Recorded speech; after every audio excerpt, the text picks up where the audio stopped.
Bine v-am găsit, bine v-am regăsit, dragii mei din Zodia Balanță, oriunde v-ați afla. Bine ați venit tuturor pe canalul meu, Tarot Flor de Lot, toate dragilor mei abonați, cum de asemenea și cei care poate sunteți pentru prima oară aici pe canal.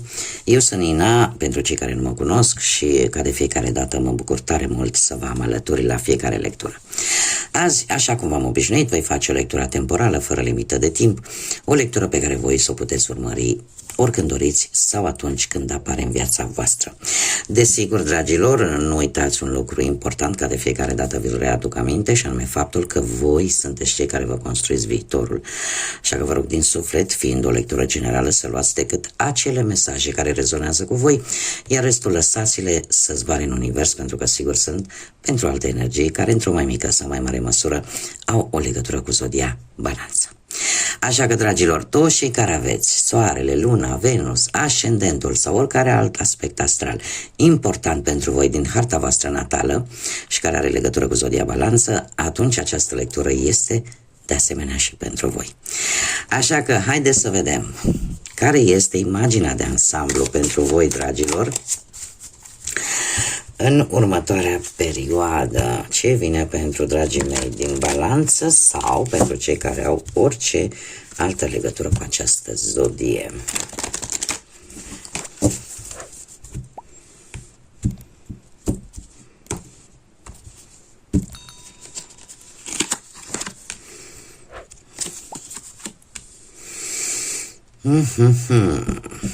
Dragii mei dragi, se pare că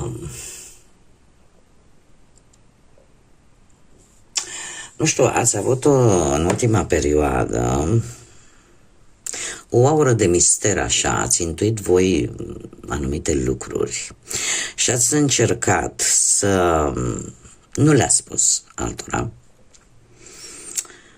Cumva intuiția v-a spus, v-a dat niște informații. Ați simțit voi că ceva nu e în regulă într-o anumită situație, indiferent de ce aspect al vieții vorbim. Și cumva ați știut, tac și le fac, sau tac și observ. În prezent există aici o stare în care simțiți nevoia de a vă apăra. De a vă apăra poate vis-a-vis de anumite persoane sau vis-a-vis de anumite situații. Este o bătălie pe care voi va trebui să o gestionați foarte înțelept. De ce spun acest lucru? 5 de spade este cartea care ne vorbește tare mult de un sentiment poate de răzbunare din partea cuiva sau de gelozie sau de invidie.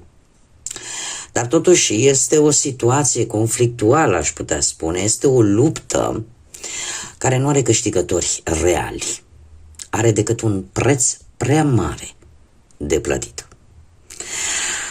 Următoarea perioadă pentru voi, cu acest paj de monede, se pare că te va îndemna să acționezi, să obții informațiile necesare. Pentru unii, nu știu dacă vorbim de partea profesională, să obții anumite studii necesare, pentru că numai în felul acesta vei reuși ceea ce tu ți-ai propus.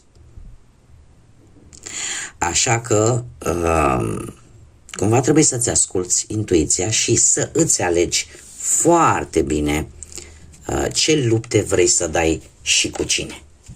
Și să vezi dacă într-adevăr efortul, energia pe care o consumi se merită. Dar în general trebuie să vă spun că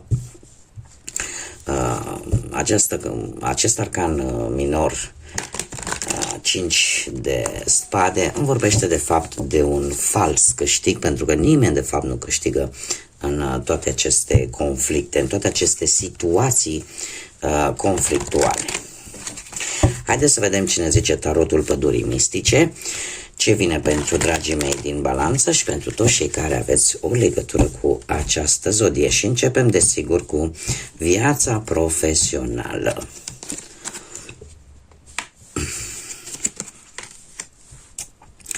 Dragilor, de curând, nu știu dacă ați avut de făcut ori o călătorie, ori v-ați angajat poate într-un domeniu ăsta al călătoriei, al transportului, unii dintre voi. Avem ca și zodia RAC, în mod special.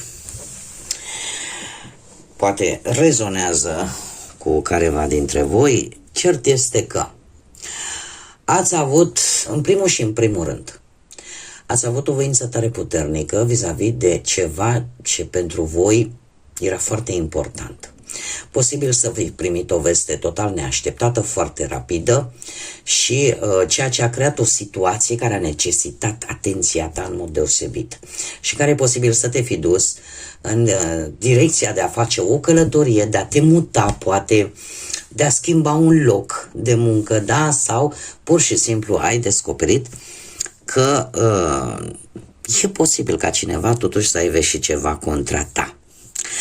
Sau să descoperi o anumită adversitate, dar care nu a făcut altceva decât să te întărâte și mai mult, să te facă să fii și mai, să ai o hotărâre și mai mare.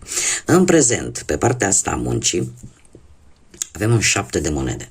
Un 7 de monede care îmi vorbește în primul și în primul rând de faptul că parcă nu-ți mai place să pierzi timpul cu lucruri în care tu nu vezi rezultate și mai ales în special pe partea asta profesională. Așa, per general, în prezent, cu munca, cu viața, cu cariera profesională, lucrurile merg, să zicem, destul de bine. E posibil să fi primit chiar o recompensă sau, dacă n-ai primit-o în perioada imediat următoare, e posibil să primești o anumită recompensă pe planul ăsta al carierei, al muncii. Dar cred că ce este cel mai important este faptul că după lungi căutări, unii dintre voi în sfârșit veți găsi un job. Vei analiza mult mai bine ceea ce merge, ceea ce nu merge din punctul ăsta de vedere al muncii. Și ești conștientă că rezultatele bune vor veni. Chiar dacă nu imediat și va trebui poate să mai aștepți un pic. Cumva este și o veste destul de bună că ceva rău cumva pe planul ăsta al muncii este pe punctul de a se termina și lucrul acesta se va întâmpla pentru că avem aici un as de cupe în următoarea perioadă, un as de cupe care vorbește de noi șanse, de noi avansări, de un nou job. Este un mesaj tare pozitiv. E ca și cum ai spune ceea ce eu mi-am dorit din tot sufletul, ceea ce eu am simțit că este bun pentru mine, în sfârșit am parte de acest lucru pe plan profesional. Haideți să vedem pe plan financiar. Dragii mei, este foarte interesant că deja se repetă al doilea 7, iar asta mi-a atras atenția pentru că 7 este numărul înțelepciunii, numărul chakrelor, numărul care ne vorbește de introspecție, de inteligență, de evaluare, de divinitate, de spiritualitate și de o gândire foarte, foarte profundă. Și eu aș spune că atât pe plan profesional, cât și pe plan, deocamdată văd, financiar, spiritul tău de observație va fi la cote maxime. Acum, revenind la cărțile noastre, am făcut așa o mică paranteză vis-a-vis de acest număr 7, avem un 2 de spade. Dragilor, pe planul ăsta financiar ați fost destul de echilibrați, ca să zic așa, destul de prudenți și eu aș spune că ați încercat să nu faceți cheltuieli, mai ales îndemnați de emoții. Ați vrut să dețineți un control al banului într-o manieră cât mai rațională și logică posibil. Totuși, în acest moment, cu acest 4 de spade, mie cărțile îmi spun că ceva se întâmplă, ori că voi aveți ceva probleme de sănătate în care va trebui să investiți anumiți bănuți. Sau e posibil și asta să vă aducă așa un mic blocaj financiar care trebuie să vă spun că poate că toată această economie pe care voi ați făcut în ultima vreme să fie pentru acest aspect al sănătății pentru unii dintre voi. Cei care mă urmăriți de ceva vreme știți că eu nu fac lecturi vis-a-vis de sănătate, mi se pare un subiect strict personal. Nu? Așa cum niciun medic nu o să dea relații despre vreun pacient decât în anumite situații speciale. Pentru mine, din punctul meu de vedere, eu nu fac acest lucru, dar în momentul în care cărțile, în mod deosebit, îmi atrag atenția asupra acestui lucru, atunci și eu îmi fac datoria să vă spun. Dar, pentru unii dintre voi, se pare că banii vor fi cumva investiți într-o anumită problemă, probabil de sănătate, care trebuie să vă spun că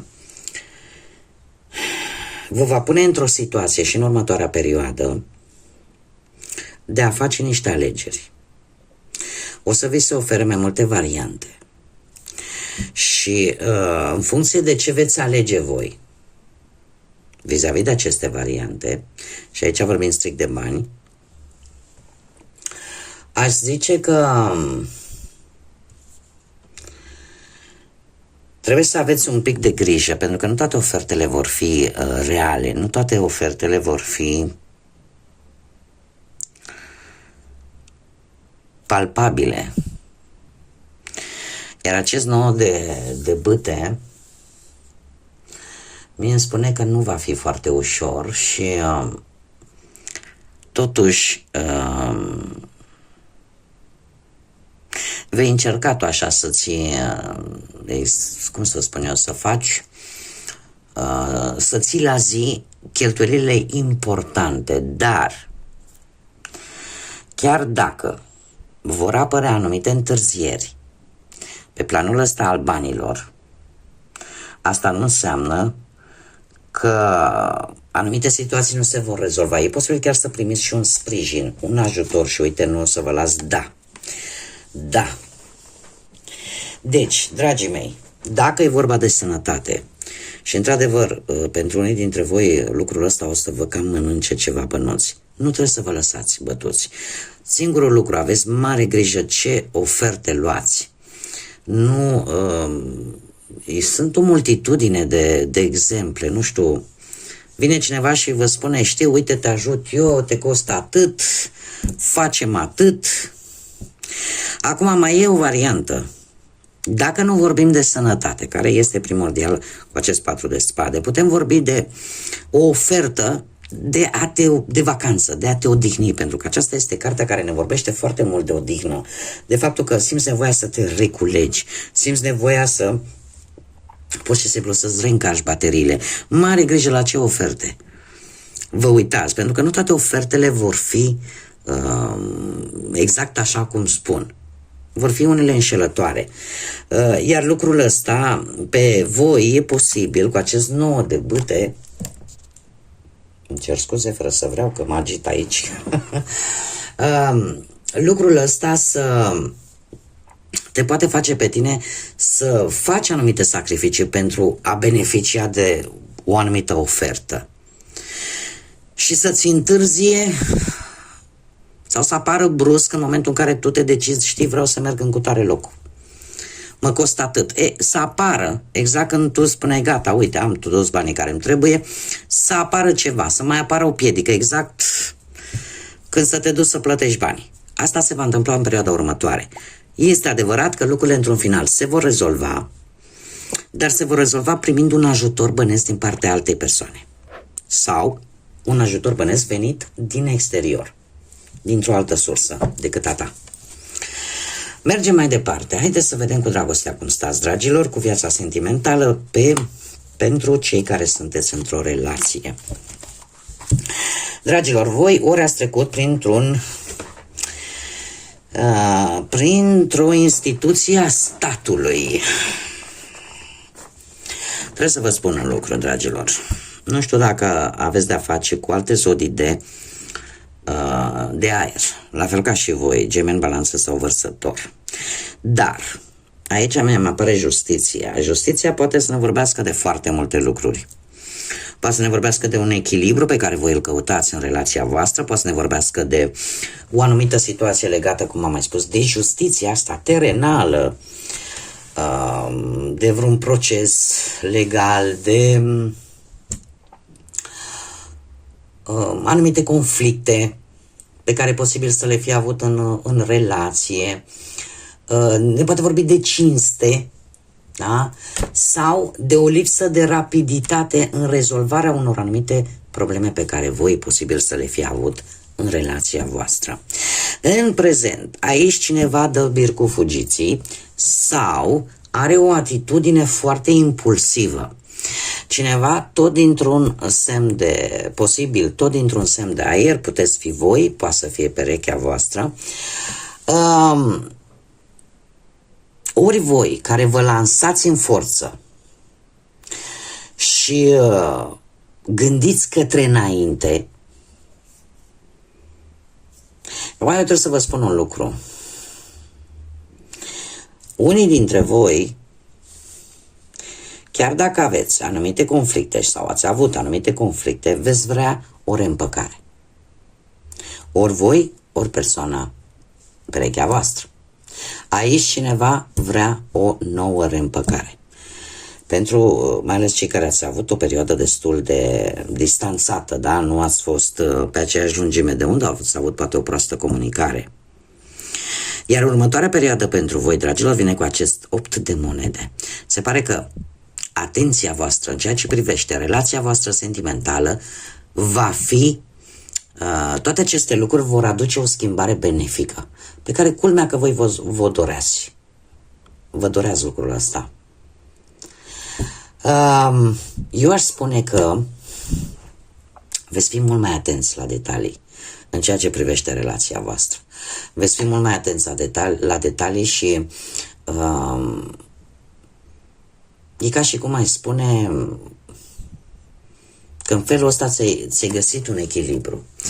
Încă un aspect pe care trebuie să-l spun, e posibil ca unii dintre voi, ori perechea voastră, să se axeze foarte mult pe partea pe cariera profesională și să ignore, poate fără voia sa sau fără voia voastră, să ignorați relația în sine. Și lucrul ăsta, știți cum e, nu e bun, că trebuie să ne facem timp pentru tot și pentru toate. Mai ales când vorbim de relație. Dar așa, per total, se pare că atenția voastră va fi una mult, mult mai mare în ceea ce privește anumite aspecte ale relației voastre în următoarea perioadă. Cei care sunteți singurei, dragii mei, dragi, ați trecut printr-o perioadă, nu știu, ați avut o relație care v-a dezamăgit profund, cu ceva timp în urmă, nu foarte mult timp în urmă, o relație în care vi s-a promis mult și nu s-a făcut mai nimic. Acum trebuie să vă spun un lucru. Poate că persoana respectivă a avut un anumit interes vis-a-vis de voi. Dar aici cred că a fost vorba mai mult de încredere. Încrederea a fost un lucru crucial în ceea ce privește respectiva relație. Și eu aș spune că sunt lucruri pe care voi e posibil să nu le știți. Îmi apare o energie. Îmi apare o energie în prezent, energia zodiei Berbec, cineva mai în vârstă, cineva care se pare că are un anumit statut social, sau e posibil să aibă o situație materială bună, dar în același timp să fie o fire foarte autoritară, să fie o fire care foarte organizată, foarte facem așa, dregem așa, o persoană care tradițiile și principiile tradiționale sunt foarte importante. Este cineva care, din câte văd eu aici, cu 6 de cupe, în următoarea perioadă pentru voi, dragilor, are legătură cu trecutul. Și eu aș zice că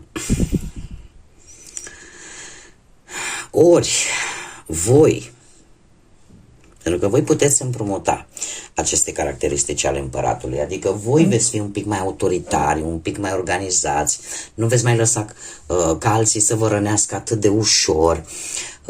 Poate că unii dintre voi vă veți axa poate mai mult pe partea materială, dar cert este că veți avea o atitudine mult, mult mai autoritară, mai organizată, mai cu picioarele pe pământ. da? Mult mai înțeleaptă. Iar următoarea perioadă pentru voi vine cu legături cu trecutul îndepărtat. Asta îmi spune că ori apare cineva pe care nu îl cunoști de foarte, foarte mulți ani. Dar nu este ceva dintr-un trecut apropiat, nu, este vorba de trecutul foarte îndepărtat, în care e posibil să apară cineva, vreun fost, vreo fostă, și să vă cam da peste cap socotelile. Dacă vorbim de vreun fost sau de vreo fost, ar trebui să vă puneți întrebarea de ce are această denuire. Dar dacă vorbim de o persoană din trecutul vostru, o cunoștință cu care nu ați avut niciun fel de relație sentimentală, probabil că va apărea așa o ușoară nostalgie a trecutului. Și atunci, cum să spun eu, lucrul ăsta se poate întâmpla poate la, nu știu, o reuniune cu colegi de clasă, o reîntâlnire cu amici sau cu familiari, și aici să apară acest personaj.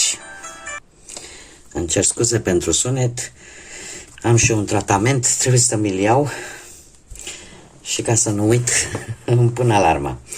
Bun, haideți să vedem ce mesaj are oracolul pădurii mistice pentru voi, dragii mei din Balanță. Un mesaj pentru voi. Începutul care ne vorbește, încă este timp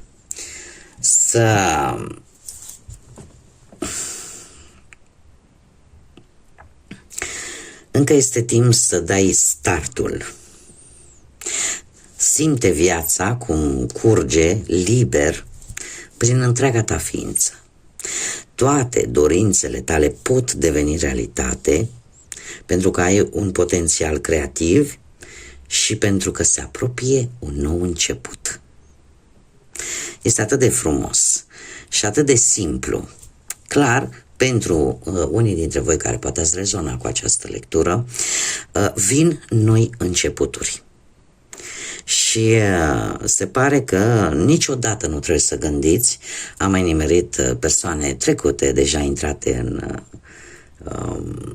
cea de-a treia vârstă și care de multe ori dezamăgite îmi spun, unde mai apare la mine, mai ales pe plan sentimental mi se întâmplă lucrul ăsta, unde mai apare la mine iubirea. Ei, trebuie să vă spun că am abonați care îmi dau mesaje și îmi spun, Doamne, ați avut dreptate, nu mi-am imaginat că la 70 de ani am să pot să găsesc iubirea. Și am găsit-o, era cam departe, dar am găsit-o.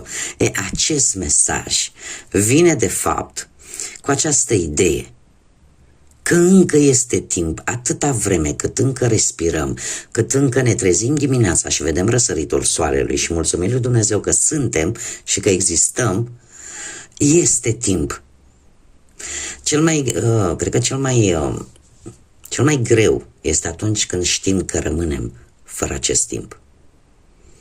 Este groaznic pentru persoanele care știu mai mult sau mai puțin cât timp mai au pe acest pământ. Așa că, dragilor, orice doriți ați avea se poate împlini, nu contează nici vârsta, nu contează situațiile pe care le traversați. Timpul este de fapt cel mai prețios și niciodată să nu spunem păi nu mai am timp, cine mă mai ia pe mine acum, sau nu, că de multe ori nu aduce anul, ce aduce ceasul.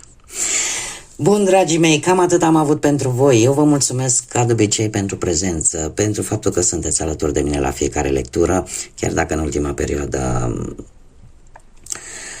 se pare cât de mult mi-aș dori eu să fiu aici lângă voi, mereu mi-apare câte ceva și încerc să fac față și mă gândesc și la voi și știu că mă așteptați cu lecturile, dar c'est la vie.